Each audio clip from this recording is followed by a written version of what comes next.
adversity isn't the problem. It's our resistance to the adversity that causes the problem. That's what creates the tension we've been talking about, the physiologic changes, and even ultimately changes to the nature of our health, immune system, and things that can happen down the road as a result of that. So it really ultimately comes down to, man, it sounds so cheesy and simple, but it's being pleasant in the present. It's being aware, alerted to and present to the things, the circumstances that are going on in our lives, but being able to kind of step back from them and not get sucked into them. Yeah, totally. And one thing that you've helped me with, and when I've been upset in men's groups or just when I've reached out to you personally on the health journey or whatever, is like,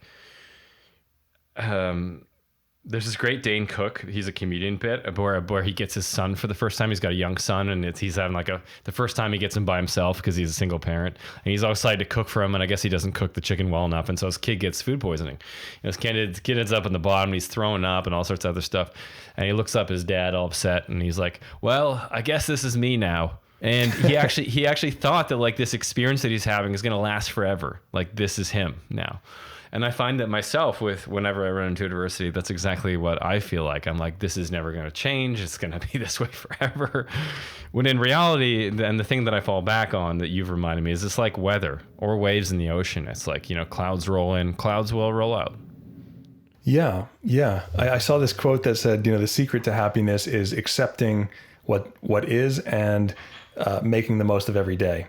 So it's like those two things at the same time, right? Accepting what is going on right now, and then exercising your freedom to choose what you can do in the moment, whether it's, and it could be as simple as go for a surf or, go for a walk, or watch a funny movie or do something to, bring you back into that state of just immersion and appreciation and just, into the senses.